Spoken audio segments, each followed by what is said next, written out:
If you are a new business owner and you're trying to figure out exactly what should I do, if you're an existing business, you're frustrated, things aren't going like they should, you need help, I'm going to give you your first 7 moves, the 7 things you need to do based on seeing the financials and the business models and the details of tons of businesses, and frankly, over the years, having met thousands of businesses. I'm going to start at the top. Here are the 7. You have to simplify your offering.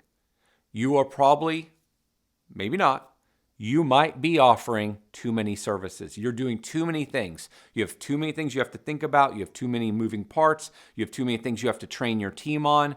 There's too much going on in your business. One of the most important things to go fast is simplification. We do less as an organization, so the few things we do, we're really good at them. That way we can get really good reviews. We can make our clients really happy where they give us reviews, but also refer us. Simplification. As you remove complexity from your life, from your business, everything's easier, everything goes faster. You must shrink your market. Most people are trying to serve too many clients in too broad of a market. In home services, almost across the board, density is the game. It doesn't apply to everybody because high ticket sales and some businesses that build in drive time can cover a bigger geographic area. But for the most part, a lot of companies need a smaller service area to provide really great service and make great money. And it's so easy to take the next client just outside your market. And one day you wake up and that's why you're not making much money, because you have an incredible amount of non-billable, wasted drive time inside your business. Shrink your market. Number 3, raise your prices. This is universal to all of us. You must raise your prices. You should not be the low price provider in your market. You should be towards the top of the market in pricing. Doesn't mean you need to be top of market, but you are well above 50%. I kind of think that 80% range of pricing is the sweet spot.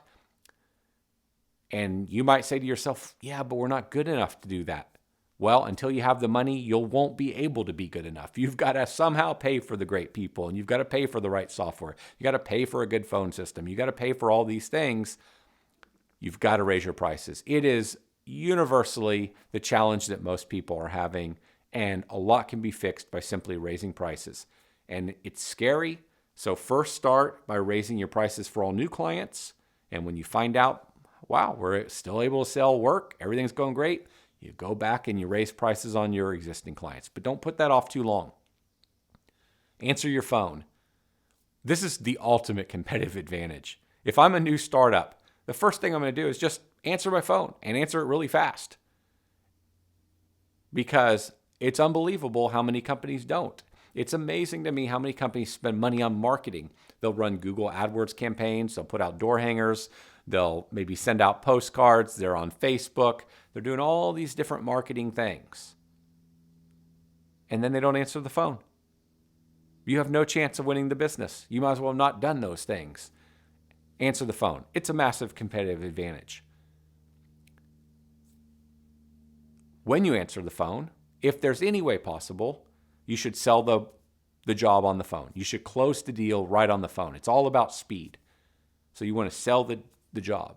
Now, let's say you can't. Let's say you have to go out to the client's property and provide an estimate. You have to provide that estimate incredibly fast because you're competing against 2, 3, 4 other companies also providing estimates. Speed wins. Across the board, speed wins. For most home service businesses, we're not selling very complex stuff. People just want this thing solved. They want it off their list. They're very busy with church, with school, their kids in school, with their work, with family vacations, with summer plans, with weekend plans. They're very busy. They just want to get it done. And they want to get it done by somebody they trust, who it feels like they're pricing fairly. And so it's imperative that we get the quote to our clients, our prospects, fast. How often is it we do a quote and then it's 48 hours, 72 hours late, and we're apologizing. I promise I'm about to have it to you. Or eventually we feel so dumb even sending the quote because it's so late, you just never even send the quote to the client. You wasted all that time going out and meeting with them. Now they think terribly of you. They're going to tell other people. That's just one part of it. But quoting fast is how you win the business. And then after you quote, it's kind of like you need to follow up. It's kind of like marketing, but not answering the phone. If you quote, but then you don't follow up, like, why do we even do the quote? Or if we go out and meet with the client, but then we don't send them the quote for 4 days, why do we even go out and do the quote? And then the next level, like I said, is, okay, we did send them the quote, but now we don't even bother following up. The reason we need to follow up is because they're busy, as I described. They might have just forgot. They might have got distracted. Something's been going on, and we have to stay on top of them to get the business closed. We don't want them to accidentally go with somebody else. Next, rather than going out and trying to get tons of new clients, let's sell the clients we've already got. Now, I do want you to keep your service offering simple, but you probably offer a few services.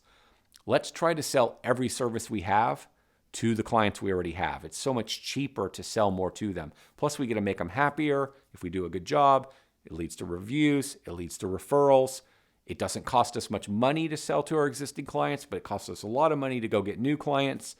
So let's sell to the clients we already have. And then when we've sold a lot to them and we're having a hard time selling more to our existing clients, well, then you could justify selling more in the market, like getting new clients. And I'm not saying you don't do both. You do, but so many of us, we spend all of our effort and our brain power on getting new clients, and we forget to grow the value of the clients we already have.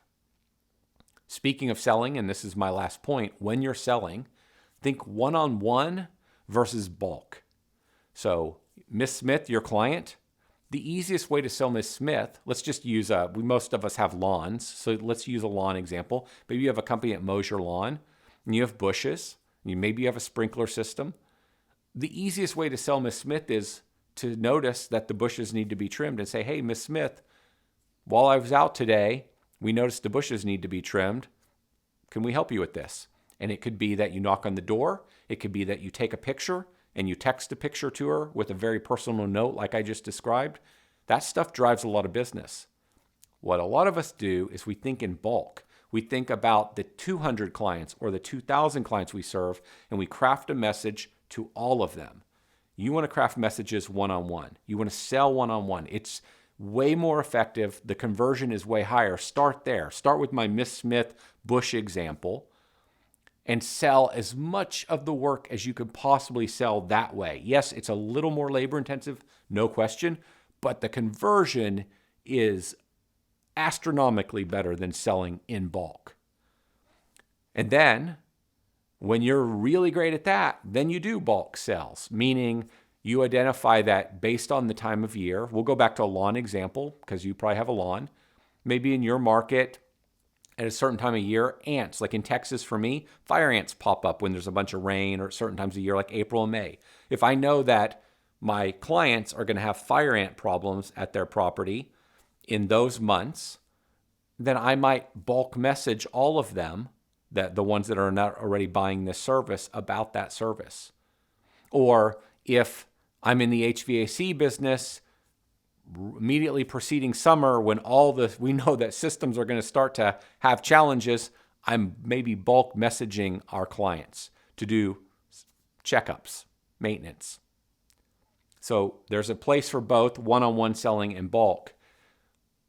But my example for the last 2 points is, instead of trying to get new clients, let's just sell more to the existing clients. And then instead of trying to sell to all of our clients, let's sell one-on-one. And then once we're really great at that, let's sell to all of them. So those are my 7. Simplify your offering, shrink your market, raise your prices, answer your phone, quote fast, and follow up all the time, often, as they say. Sell to clients that you already have, make them more valuable to your business, and sell one-on-one versus selling in bulk. Doesn't mean you don't sell in bulk. It just means you start with one-on-one, you perfect your message, and then you sell in bulk. Those 7 things do not cost a lot of money, and they will change your business.